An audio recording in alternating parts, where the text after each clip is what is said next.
materi yang sudah siswa bisa memahami dengan mudah, mulai dari peta konsepnya, kemudian nanti ada fakta itu apa gitu ya, itu dibuat kolom-kolom atau siswa bisa belajar lewat LKPD. Paham ya? Jadi ya, LKPD itu dipakai lembar kerja untuk membantu siswa memahami setiap indikator dan materi pelajaran itu.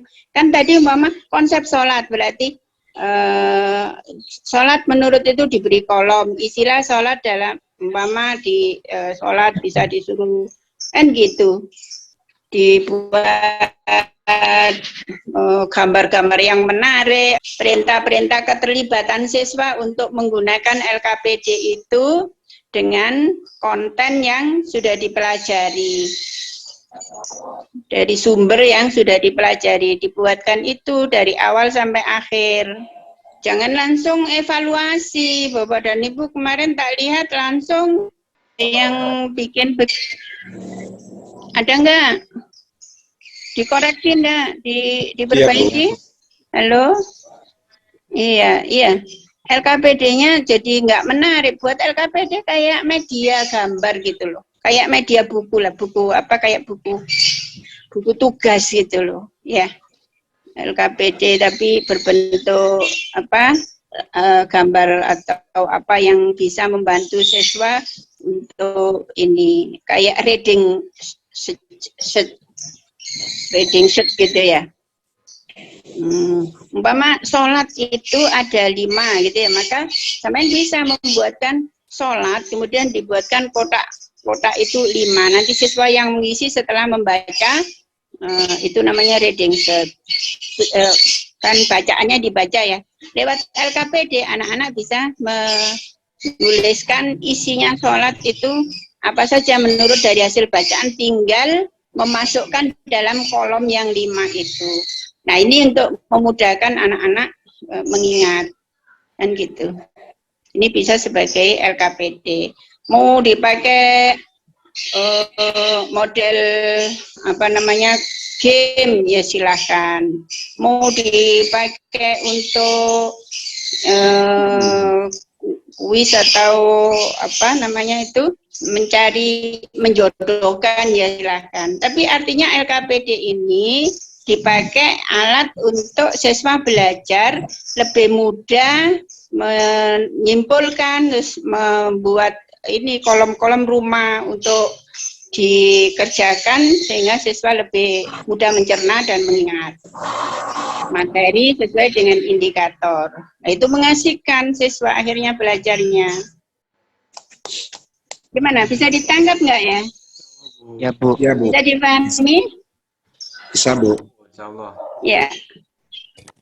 Ada sebagian yang sudah begitu. Tapi mayoritas belum semua gitu ya. Oke. Sekarang kalau strategi, nah ini strategi ini Bapak dan Ibu kan menggunakan sintak apa, kemudian pakai metode itu dipandu dengan media yang sudah dibuat oleh Bapak dan Ibu. DPACK ini kan, ya. Jadi umpama Bapak pakai 5M.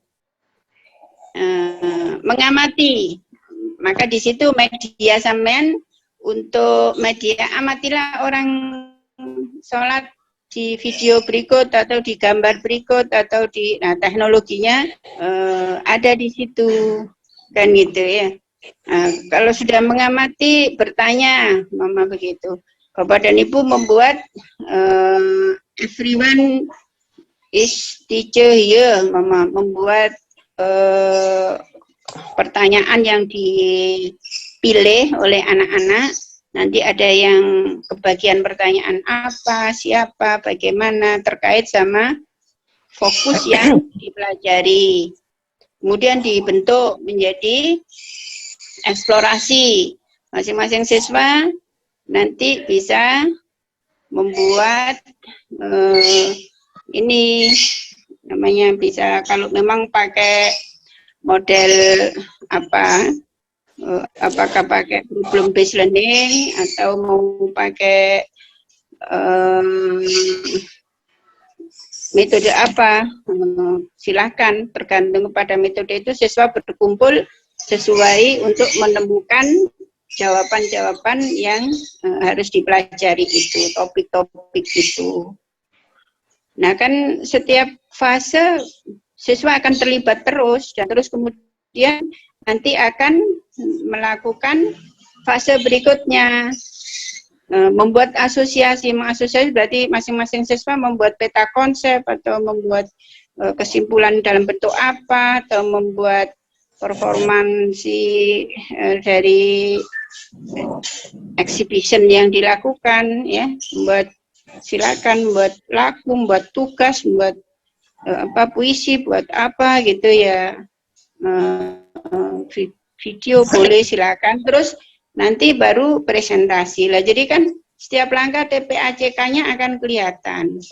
Terlibatan siswa dihubungkan dengan realitas bisa. Nah, sehingga relevan dengan kehidupan sehari-hari, bisa di pertanyaan-pertanyaan tadi bisa dibuat semacam problem based learning ya. Jadi ada keterkaitan dengan persoalan yang dihubungkan dengan kehidupan sehari-hari. Bisa diikuti enggak ya? Bisa diterima enggak? Ya Bu. Bisa Bu. Bisa difahami? Repot Bisa, enggak? Bisa Bu. Halo. Halo. Lumayan Punya repot. gambaran ya? Ya ini memang menggambar di ini ya, punya gambaran. Ya Bapak Ibu sebelumnya kan sudah melakukan dan membuat, cuma kurang menukik gitu loh, kurang bisa terjelas kalau dimasukkan di kolom-kolom penilaian ini gitu ya.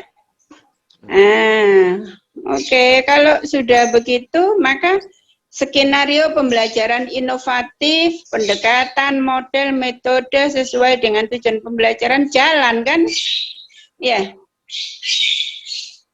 Bapak dan Ibu tinggal kan seperti, oh saya pakai metode apa, Jigsaw, pakai problem based learning, pakai apa itu jalan semua, cut short atau apa saja, semua akan inovasinya akan kelihatan karena itu menerapkan di fase-fase awal tadi. Ini sudah di setting seperti itu. Jadi inovasi pembelajarannya akan tampak. Katakan inovasinya, metode yang digunakan apa, pendekatannya apa, ya, atau modelnya. Nah, sudah sesuai tujuan dan karakteristik peserta didik ya. Silakan disesuaikan. Kalau Bapak dan Ibu ngajar di SD ya lebih asik malahan ya. Usahakan tingkat kekonkretannya media maupun proses pembelajarannya dengan realitas kehidupan lebih diutamakan. Nah ini adalah skenario pembelajarannya kreatif, bermakna, menyenangkan. Bapak dan Ibu usahakan anak diberi tugas untuk menghasilkan sesuatu lah, ya, supaya ada produk yang menghasilkan kreativitas gitu ya. Boleh membuat produk dalam bentuk lagu itu tadi ya, atau apa gitu ya.